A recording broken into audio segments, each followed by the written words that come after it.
प्रशासनिक सरकारी लापरवाही या फिर हिंदू धर्म में बढ़ता वीवीआईपी कल्चर। यहाँ पर आए स्नानार्थी दो तरह के क्यों हैं? कोई नहीं जाएगा, मत जाने दो। एक वीआईपी क्यों है और एक जनरल क्यों है? या फिर प्रबल आस्था। इनमें से कौन है जो जिम्मेदार है प्रयागराज में हुई उस घटना को लेकर जिसकी तस्वीरों ने कलेजे को चीर कर रख दिया?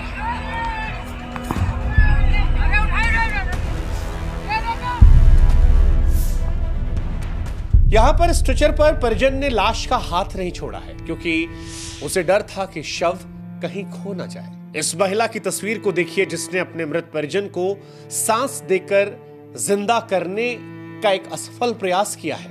एक आदमी जो अपनी पत्नी को अमृत स्नान करवाने लाया था अब कांधे पर शव को उठाए टहल रहा है। एक आदमी परिवार के साथ आया था, बच्चा कहां है अब मालूम नहीं। और इन तस्वीरों को देखने के बाद यह एहसास होता है कि कौन कहता है कि बोलने के लिए शब्दों की जरूरत होती है, भाषा की दरकार होती है, व्याकरण के संस्कार की जरूरत होती है। भगदड़ के इन पीड़ितों की आंखों में देख लीजिए, यकीन मानिए दर्द की पृथ्वी आपको पाताल में खींच ले जाएगी। यकीन मानिए इस देश में आम आदमी की मौत सिर्फ एक नंबर है। सरकार किसी की भी हो, कई बार ऐसा लगता है कि जनता की जान की कोई कीमत नहीं है। मरने वाले बेनाम गुमनाम रहते हैं। वरना आप खुद सोचिए कि महाकुंभ में भगदड़ मचती है, ये पता है। भगदड़ मची और देखो आधे के आधे खत्म, बेहोश है कुछ खत्म। क्यों मची नहीं पता। भगदड़ में लोग मरे हैं ये पता है, लेकिन क्यों मरे नहीं पता। भगदड़ में लोग घायल हुए हैं पता है, गलती किसकी थी नहीं पता। भीड़ के दबाव में रेलिंग टूटी ये पता है, क्यों टूटी नहीं पता। घाट खाली करने की अपील हुई ये पता है, घाट खाली क्यों नहीं हुए नहीं पता। भगदड़ को रोकने की जिम्मेदारी पुलिस की थी, भगदड़ के दौरान पुलिस कहां थी नहीं पता। इन मौतों का जिम्मेदार कौन है नहीं पता। इन मौतों का कसूरवार कौन है नहीं पता। इन मौतों का गुनहगार कौन है नहीं पता। सवाल कई सारे हैं कि क्या यह मौत प्रशासनिक लापरवाही से हुई है, वीवीआईपी कल्चर को बढ़ावा देने से हुई है, या प्रबल आस्था इसके पीछे जिम्मेदार है। आज इन तीनों वजहों में जवाब तलाशते हैं। सबसे पहले बात कर लेते हैं वीवीआईपी कल्चर की। हमारे देश में जितने वीवीआईपी हैं उससे कम तो कई देशों की जनसंख्या है। यूं समझ लीजिए कि हमारे देश में वीआईपी होना एक ऐसा रोग है जिसका कोई टीका नहीं, कोई इलाज नहीं, कोई दवाई नहीं। आप खुद सोचिए, आम लोग भीड़ में 4-4 घंटे एक जगह से खिसक नहीं पाते, घाटों तक पहुंच नहीं पा रहे, आसमान को ओढ़कर धरती को बिछौना बनाकर किसी तरह से पवित्र डुबकी लगा लेना चाहते हैं। लेकिन वीवीआईपीज के लिए आलीशान टेंट है, अलग रास्ते हैं, अलग से घाट है, अलग व्यवस्थाएं हैं। जहां रहते हैं वहां पर ऐसी भव्य दिव्य जीवन को आनंदित कर देने वाली तस्वीरें हैं कि लगता है मालदीव छोड़कर बस अब संगम पर ही लग्जरी मोक्ष मिल जाएगा।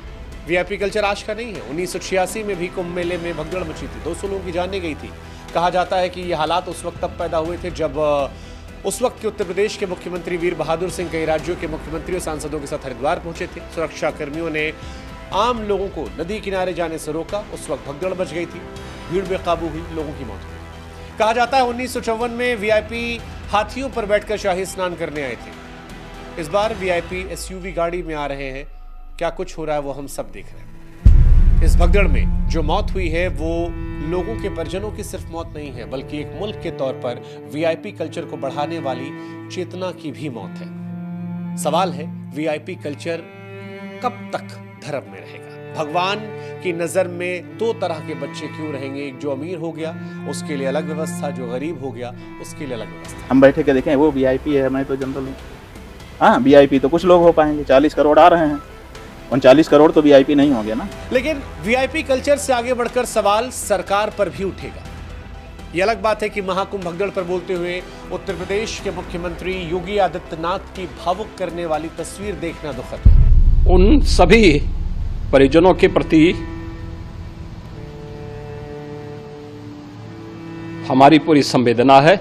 ये बात भी सच है कि हिंदू धर्म में योगी आदित्यनाथ की आस्था पर कोई सवाल नहीं है। उनकी आस्था किसी से छुपी नहीं है और ये तस्वीरें उनके हृदय में कितनी तकलीफ दे रही होंगी इस बात को समझना भी बहुत ज़्यादा मुश्किल नहीं है।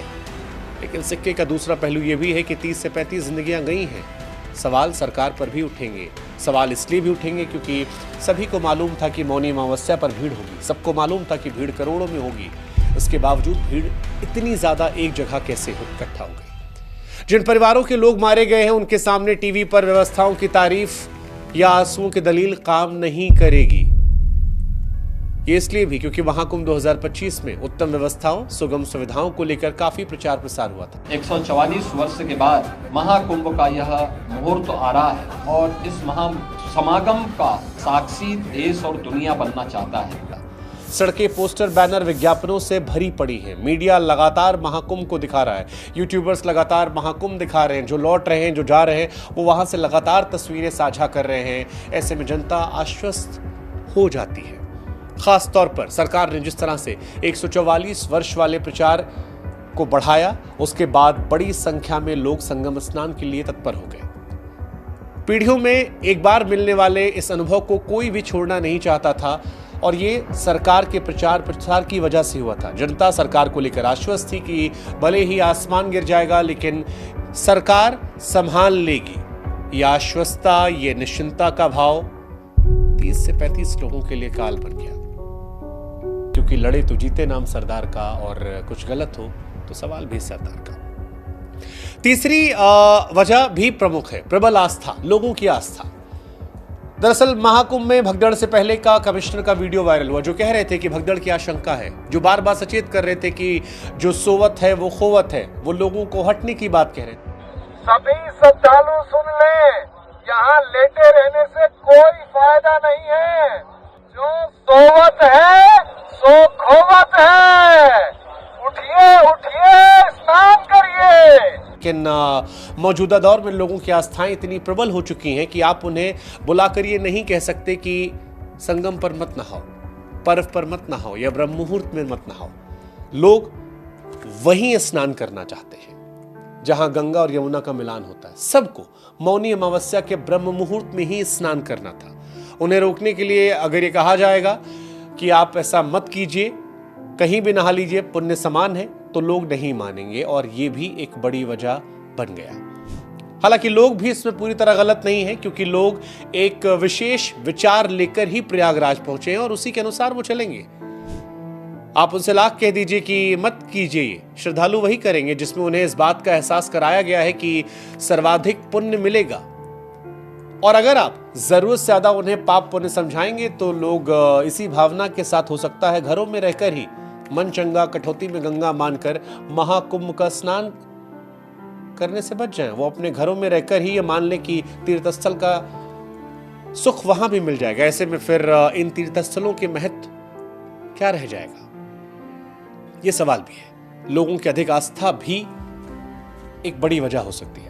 हालांकि लोग और सरकार दोनों को यह समझना पड़ेगा कि चाहे सरकार किसी की भी हो, व्यवस्थाएं कितनी भी अच्छी हो, सुविधाएं कितनी 5 स्टार हो, अधिकारी कितने भी मुस्तैद हो, मौका कितना भी शुभ हो, एक सच जो लोगों को और सरकारों को समझना पड़ेगा वो ये है कि भीड़ ऐसी ही होती है और ये कोई नई बात नहीं है। इतिहास कहता है कि 1820 में हरिद्वार में 485 श्रद्धालु मारे गए थे।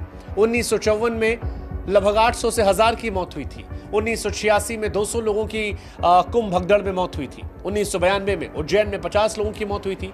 2003 में नासिक में 39 लोगों की मौत हुई थी। 2010 में हरिद्वार में कुंभ में 7 लोगों की मौत हुई थी। 2013 में प्रयागराज में 42 की मौत हुई थी और 2025 में 30 की सरकारी पुष्टि हो चुकी है। उस देश में रहते हैं जहां पर धार्मिक आयोजनों में भगदड़ जैसी घटनाएं अक्सर घटित होती हैं और इन घटनाओं में बार बार आम लोगों की सैकड़ों की संख्या में जाने जाते हैं। अफसोस इस बात का है कि घटनाएं समय समय पर दोहराई जाती हैं, इन पर चर्चा होती है, हम और आप भावुक होते हैं, लेकिन फिर सबक नहीं लेते और ये फिर दोहराई जाते हैं।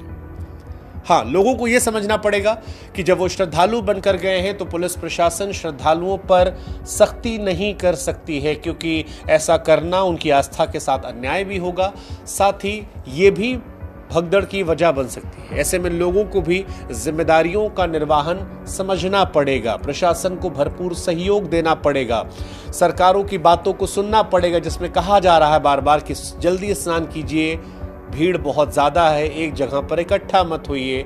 हमें आपको ये बात समझनी पड़ेगी। उन्हें जो अब वहां जाने वाले हैं। साथ ही सरकारों को इस बात का एहसास रखना पड़ेगा कि व्यवस्थाओं का विकास इस भीड़ को ध्यान में रखकर किया जाए। धार्मिक उत्सवों या धर्मस्थलों का प्रचार प्रसार ध्यान में रखकर किया जाए, क्योंकि भारत आस्था और अध्यात्म का देश है जिसकी आबादी 150 करोड़ है।